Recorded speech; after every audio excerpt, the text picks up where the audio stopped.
महाराष्ट्र के छोटे से गांव सोनवाड़ी में दोपहर होते ही एक ही जगह सबसे ज्यादा भीड़ दिखाई देती थी। माधव काका की मटन की दुकान। जैसे ही सूरज सिर के ऊपर आता गांव की गलियों में एक अलग ही खुशबू फैल जाती।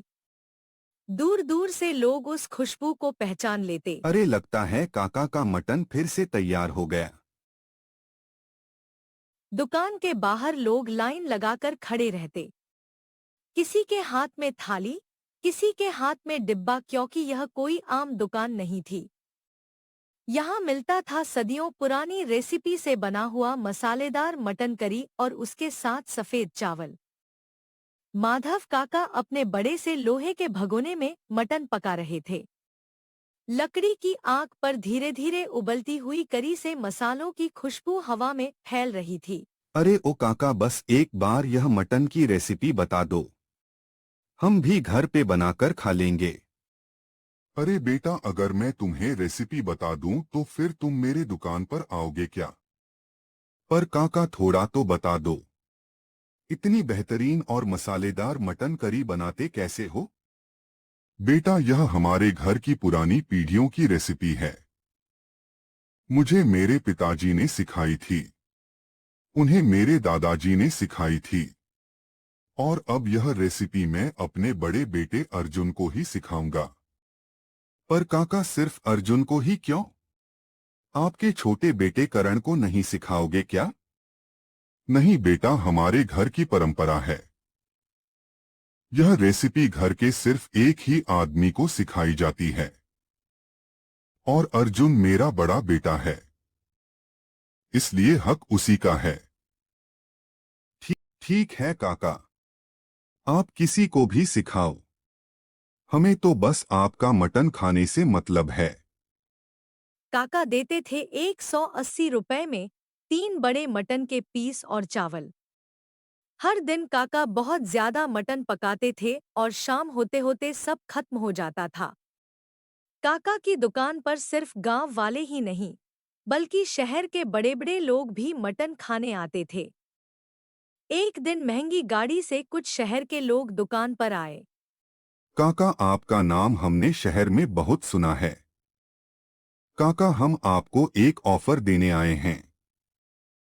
कैसा ऑफर? हम आपकी मटन की रेसिपी जानना चाहते हैं, और उसके बदले हम आपको बहुत सारे पैसे देंगे। यह सुनते ही पास में खड़ा छोटा बेटा करण चौंक गया। वह तुरंत बोला, पिताजी, बता दीजिए इनको रेसिपी। इतने पैसों में तो हम जिंदगी भर आराम से रह सकते हैं। नहीं, तुम्हें क्या लगता है, अगर ढेर सारे पैसे भी दोगे तब भी मैं यह रेसिपी किसी को नहीं बताऊंगा। शहर वाले थोड़े हैरान हुए। ठीक है काका, अगर कभी आपका मन बदल जाए तो हमें बता देना। इतना कहकर वे लोग वापस जाने लगे। लेकिन तभी चुपके से करण उनके पीछे भागा। साहब, जरा रुकिए, मेरे पिताजी का बुरा मत मानिए, लेकिन मैं आपको यह रेसिपी लाकर दूंगा, बस मुझे थोड़ा समय दीजिए। यह सुनते ही शहर वाले आदमी खुश हो गए। अगर तुम रेसिपी लेकर आए तो हम तुम्हें बहुत पैसे देंगे। करण की आंखों में लालच चमक उठा। ठीक है साहब, बस कुछ दिन इंतजार कीजिए। शहर वाले लोग मुस्कुराते हुए अपनी गाड़ी में बैठ गए।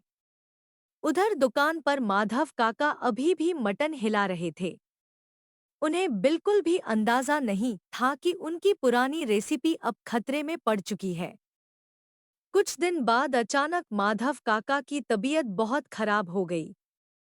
जो आदमी हर दिन मटन पकाकर पूरे गांव को खुश कर देता था, आज वही बिस्तर पर कमजोर पड़ा था। बेटा, लगता है अब मेरा जाने का समय आ गया है। पिताजी, ऐसा मत कहिए, आप ठीक हो जाओगे। मैं अकेला सब कैसे संभाल पाऊंगा? अरे पगले, तू अकेला कहाँ है? तेरे साथ तेरा छोटा भाई करण भी तो है। उधर कमरे के बाहर करण चुपचाप खड़ा था। वह दरवाजे के पीछे छुपकर सारी बातें सुन रहा था। बस पूरी रेसिपी पता चल जाए, फिर तो मैं अमीर बन जाऊंगा।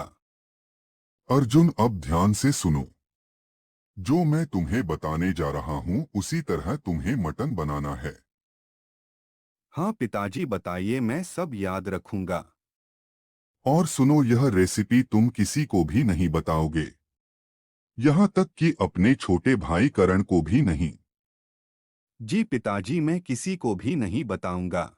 माधव काका धीरे धीरे रेसिपी बताते जा रहे थे। उन्होंने अर्जुन को आधी रेसिपी समझा दी थी।